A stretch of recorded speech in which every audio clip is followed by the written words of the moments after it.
गुरु माता जी से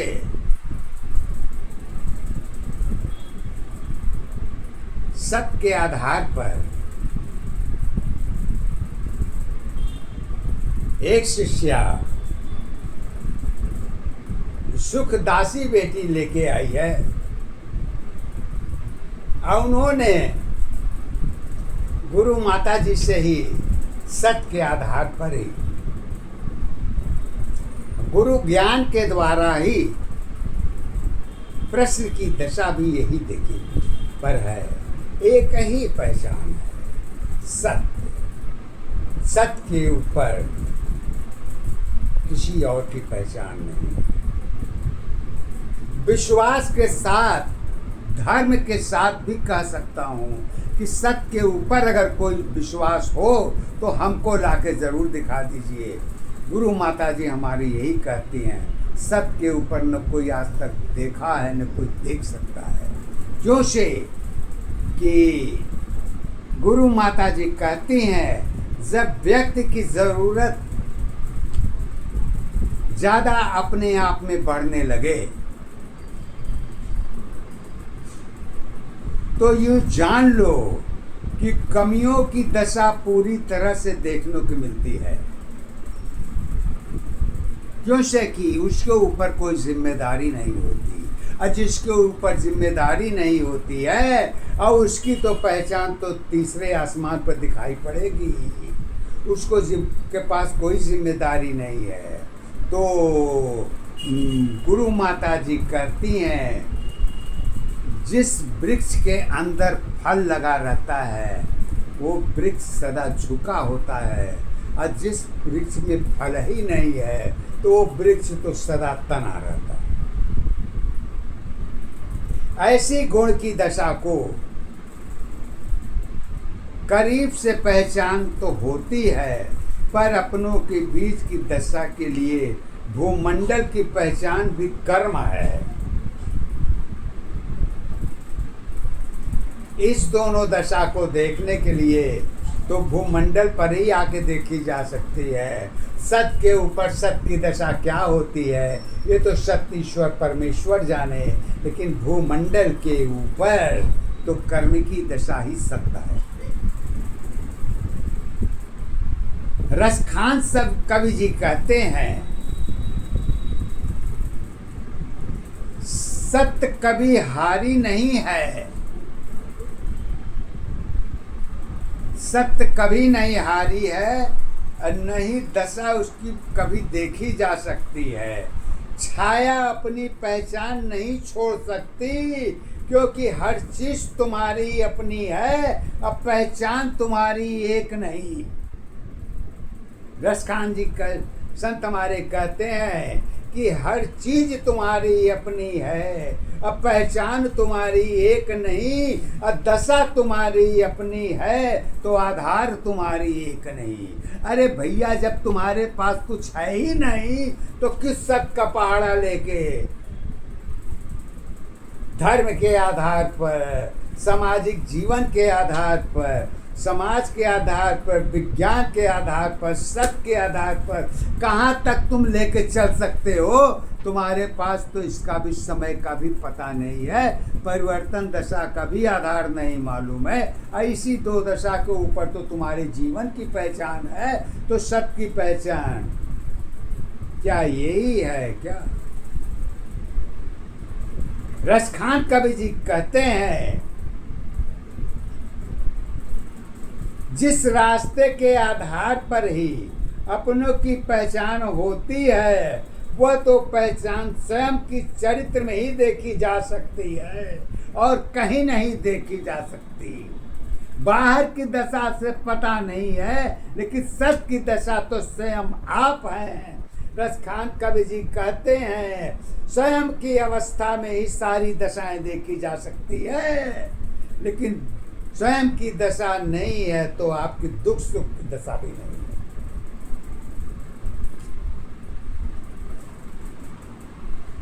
क्यों से कि ज्ञान की दशा चरित्र के आधार पर ही देखी जाती है।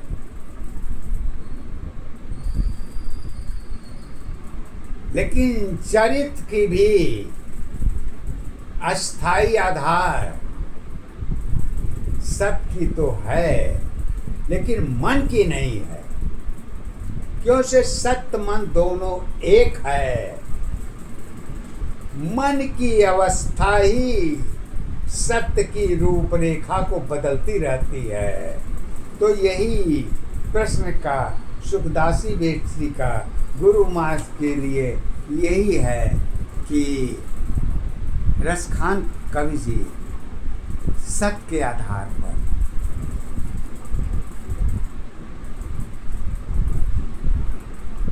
उन्होंने मन के लिए क्या कहा है। गुरु माता जी हमारी एक ही बात कहती हैं, वो कहती हैं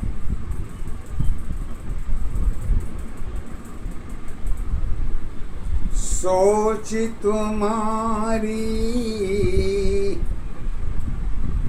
खुद की है, सोच तुम्हारी खुद की है, तर्क भरी आधारी है। सोच तुम्हारी खुद की है, तर्क भरी आधारी है। रस खान की पहचान तुम्हारी संतों की आधारी है। आधारी अवस्था एक दशा पहचान तुम्हारी एक है। सोच तुम्हारी दशा अवस्था तर्क भरी आधारी है।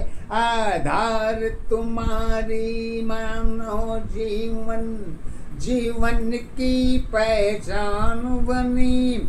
रस खान की पहचान तुम्हारी संतों की आधार बनी। चरित्र अवस्था जुड़ी दशा पहचान तुम्हारी एक है। कर्म दशा आधार तुम्हारी सत्य अवस्था एक है।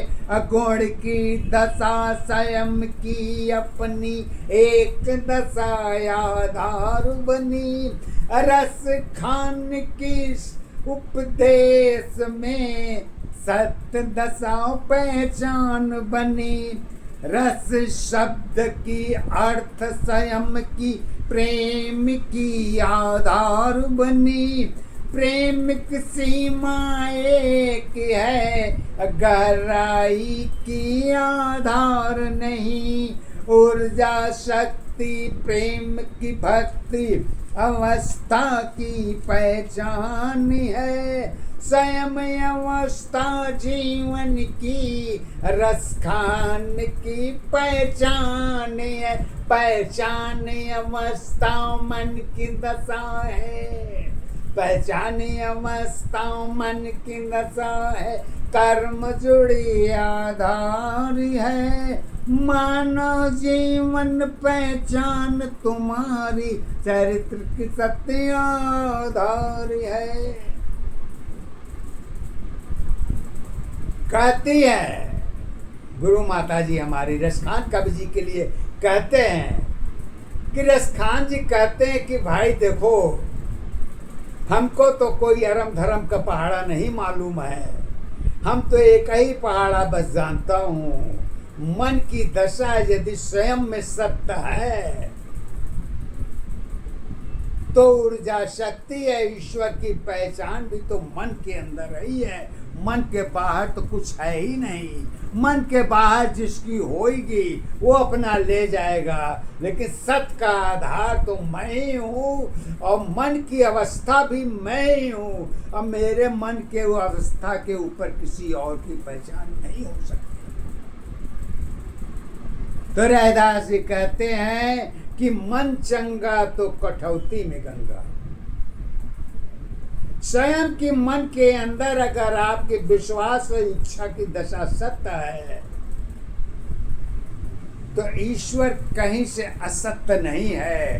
तो रसखान कवि जी कहते हैं, स्वयं अवस्था जीवन की रसखान की पहचान बनी, ईश्वर की पहचान नहीं है, भक्ति की आधार बनी। कहते हैं ईश्वर हमें दर्शन दे या न दे, हमको इसकी कोई जरूरत नहीं है, लेकिन हमारे अंदर जो मन की अवस्था, जो भक्ति है, वही हमें चाहिए अपने गुरु का, और मुझे ईश्वर नहीं चाहिए।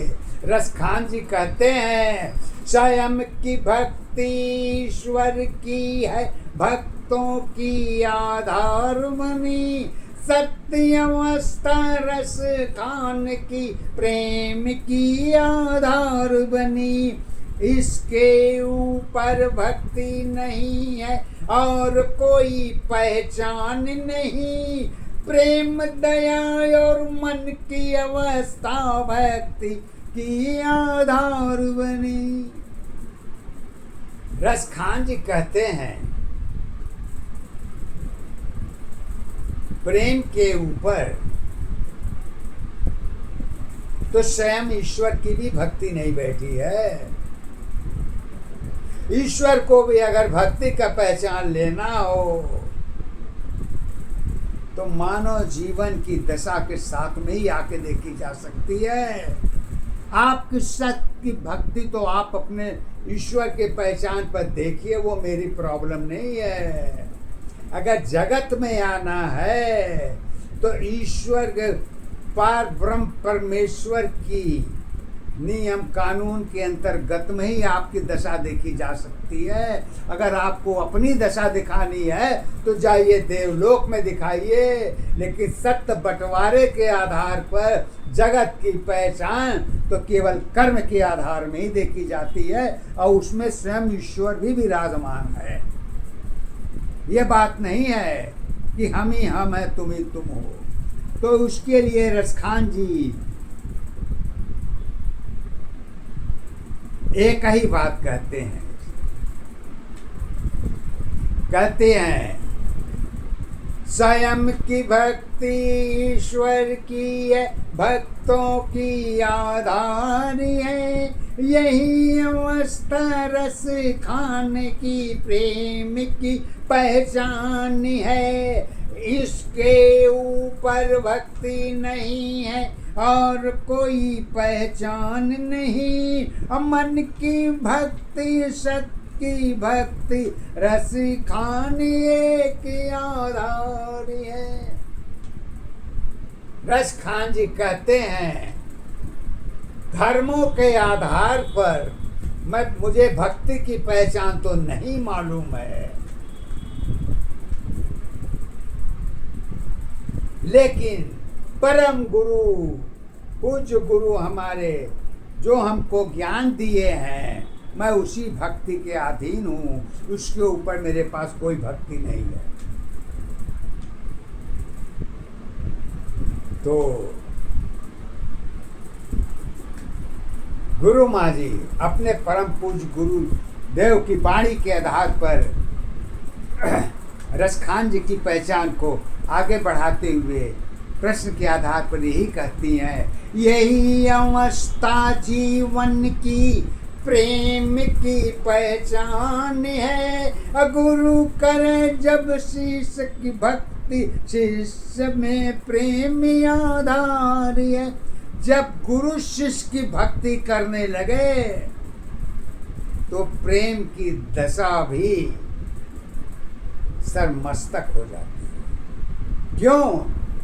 यही अवस्था ईश्वर की एक सत पहचान बनी, ऐसे संतों की पहचान में प्रेम की आधार बनी। ऐसे संतों की पहचान जब मिल जाए तो प्रेम की भक्ति की पहचान तो अपने मांगने की जरूरत नहीं है, गुरु शरण में जाने की जरूरत है। गुरुर् ब्रह्मा गुरुर्विष्णु गुरुर्देव महेश्वर गुरु साक्षात परम ब्रह्मा की तस्मै श्री गुरुदेव नमः। इसको मैं नहीं कहा हूं, हमारे परम पुरुष गुरुदेव महाराज जी की वाणी में गुरुदेव का पहचान तो यही है, बाकी का पहचान कहाँ है, बाकी लोग अपना देखते रहे। कहते हैं प्रेम की भक्ति, सत की भक्ति, रस खान पहचान है, अंतर की पहचान में भक्ति की कोई आधार नहीं। अगर जब तुलना में आप करिएगा कि ये भक्ति नहीं वो भक्ति है, वो भक्ति नहीं ये भक्ति है, तो सच मानिए आप कुछ भी हासिल नहीं कर सकते। एकाकार अवस्था में जब तक नहीं जाएंगे तब तक भक्ति की पहचान नहीं देखी जा सकती है। स्वयं रसखान जी कहते हैं प्रेम की भक्ति, मन की भक्ति, अलग अलग पहचान नहीं। प्रेम की भक्ति, मन की भक्ति, अलग अलग पहचान नहीं।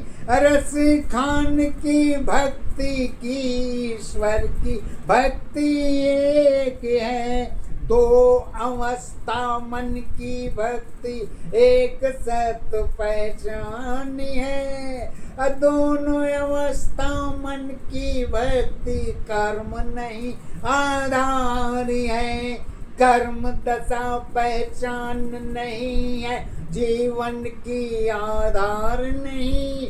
मन की भक्ति, सत की भक्ति, एक दशा पहचान बनी। प्रेम के ऊपर वेद नहीं है, वेद प्रेम आधार है। इस तरह की भक्ति में स्वयं अवस्था एक है।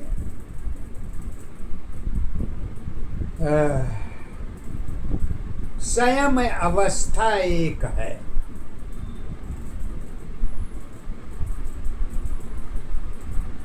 अब इसको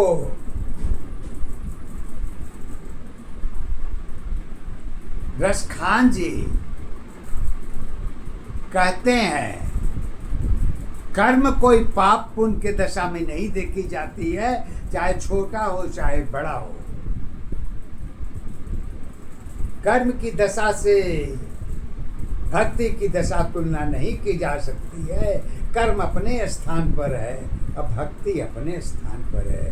मन की भक्ति ही तो सत की भक्ति ईश्वर की है, और इसके ऊपर तो कोई भक्ति नहीं है।